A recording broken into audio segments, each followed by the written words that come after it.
Саламатсызбы? Биздин каналга катталып, акыркы жаңылыктардан кабардар болуңуздар. Россияда митингчилер Жириновскийди көчкүгө тээп сабап салышты.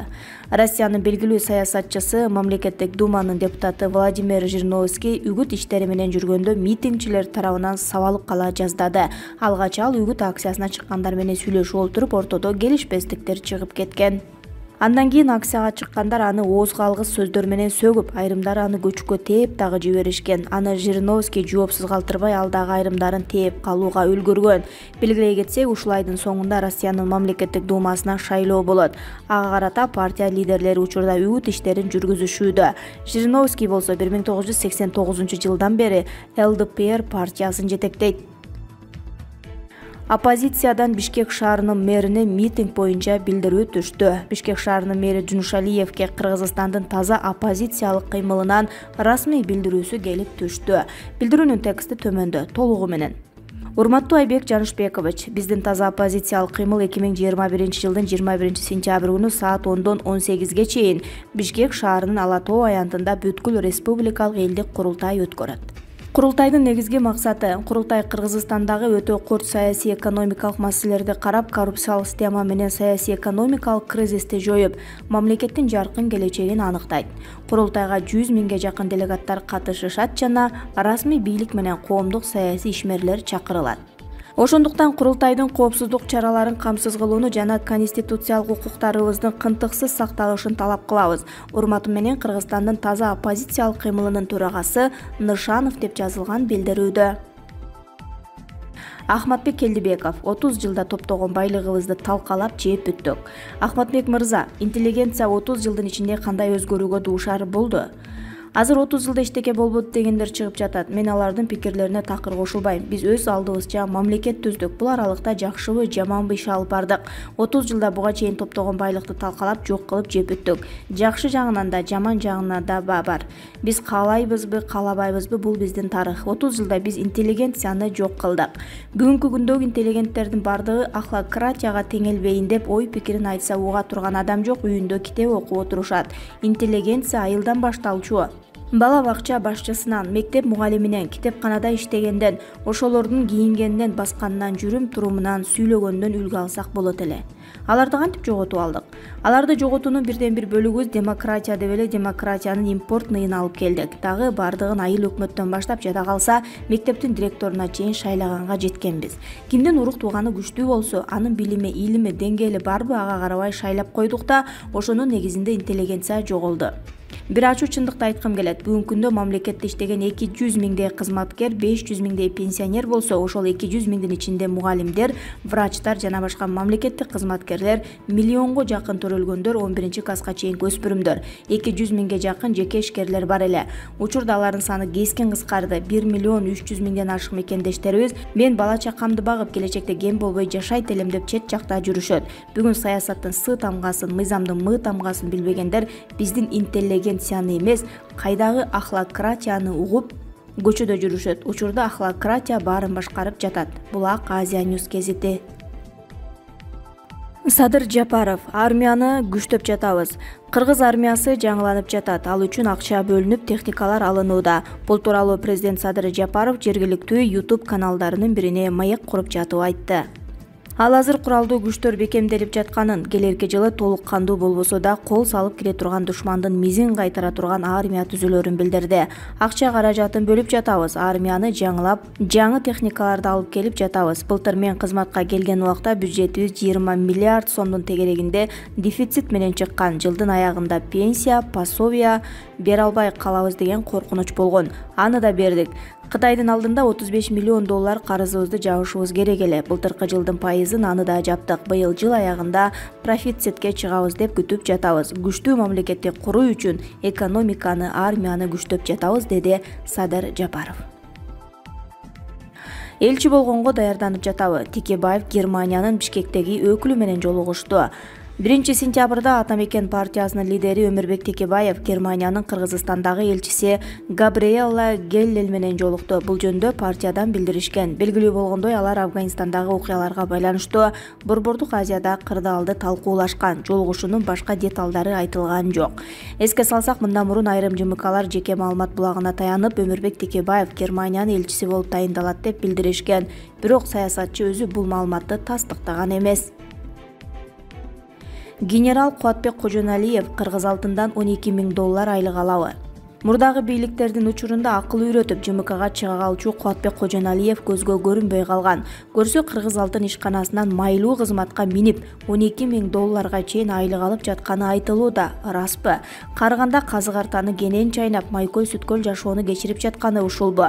Берия Гайман атындагы генералыбыз эми калыс сөзүн айта албай, жашоонун рахатына батып жатса көрө албастык эмес. Жашасын, жыргасын, бирок алтын тармагына аралашкандар эртеси жооп берип калчу эле. Деги таза сакталат бекен. Булак Азия Ньюс.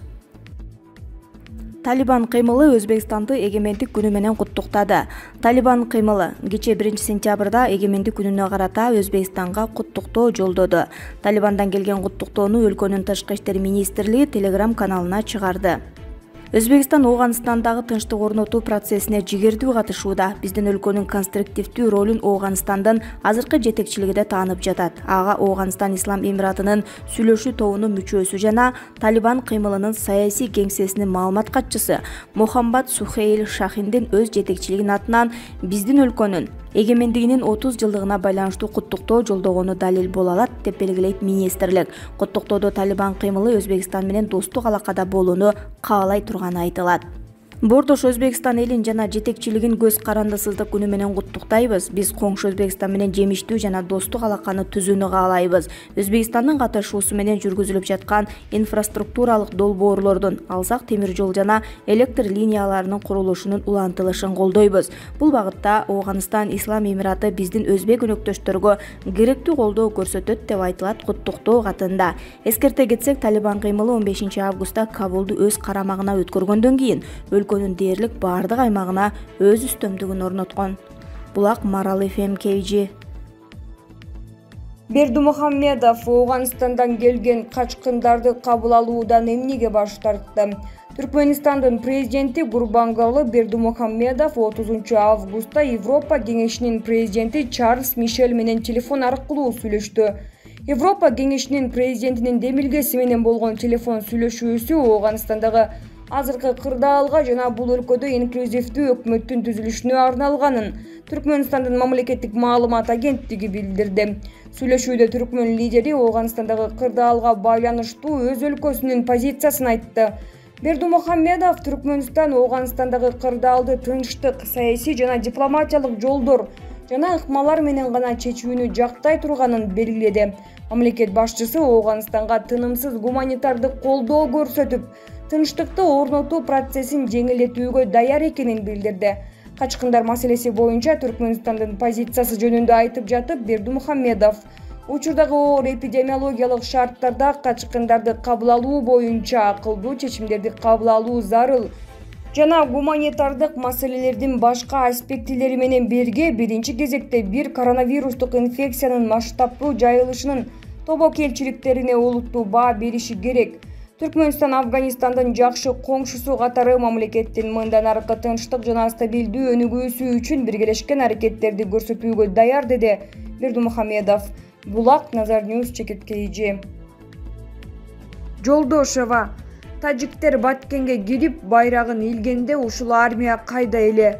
Жогорку кеңештин экс депутаты Садыр Жапаров менен Камчыбек Ташиевдин мурдагы санаалашы партиялашы Жылдызкан Жолдошева эгемендүүлүк майрамынын 30 жылдыгына карата өткөрүлгөн аскердик парадтагы техникалар армия боюнча бийликке суроо салды. Бийлик төбөлдөрүнө дагы бир суроо. Урматтуу Кыргыз Республикасынын бийлик төбөлдөрү, кече эгемендүүлүктүн 30 жылдык майрамын белгиледиңер, ошону менен кошо парад өткөрдүңөр. Аскер жоокерлеринен баштап аскер техникаларын көрсөттүңөр. Күч бар экен го. Анда эмнеге 28 апрель 2021 жылы тажиктер Баткенге кирип, жарандарыбызды, балдарыбызды ит аткандай атып, мамлекеттик мекемелерден баштап үйлөрүбүзгө дейир өрттөп, Тажикстандын желектерин илип, буюм тери менен мал жандыгынан бери алып кетип жатышканда ушул армия каякта эле? Ушундай чоң армиялык күч турса, эмнеге сиздер 44 жараныбыздын каза жана миңдеген адамдар жаракат алышып, инвалид болушуна, үй жайсыз калышына, өмүр бою чек арада жашап калкыбызды коркуп жашоого, ошондой эле кыргыз элинин намысын тебелетүүгө жол бердиңер. Ош окуясында убактылуу өкмөттүн мүчөлөрү чара көрүшкөн эмес, эки улуттун ортосунда чыккан кандуу окуяны өз убагында токтотууга. Армияны жөнөтүүнү суранганыбызда жооп беришкен. Армияны Ошко жөнөтсөк, биздин бийликти ким коргойт деп. Же сиздер да ошентип ойлоп, эбегейсиз күч турса, Баткен окуясын алдын ала токтото албаганыңардын себеби ушундабы? Ар бир бийлик төңкөрүш жол менен алмашкан сайын карапайым эл башынан апрель-июнь Баткен окуяларын өткөрүп, Кыргызстандын миңдеген карапайым элдин балдары шейит кетүү менен адам чыдагыс кайгы муңга батып келишет. Сиздер бийлик төбөлдөрү миллион сомдон өлгөн жарандарыбыздын кунун төлөп койсок, кыргыз эли чыдай берет экен деген ойдосуңарбы? Эч нерсе болбогондой экс-президенттер Кыргызстанга келип, чет жакта черный, красный икра жеп жүрүшсө, сиздер парад өткөрүп, Ош окуясында күнөөлүүлөрдү жаныңарга олтургузуп алып, кимге күчүңөрдү көргөзүп жатасыңар? Ошондой эле качан апрель-июнь Баткен окуясына күнөөлүүлөр өз жазасын алышат? Албетте суроолорум ачуу чындыкты камтыган. Бирок суроолорго бир эле жооп күтпөстөн, ошондой эле күнөөлүүлөрдүн жазаланышын күтөбүз. Сиздерди урматтоо менен эжеңер, катардагы эле эжеңер эмес, сиздердин ысыгыңарга күйгөн, суугуңарга тоңгон Жылдызкан Жолдошова. Булак Уа Чекирткейжи.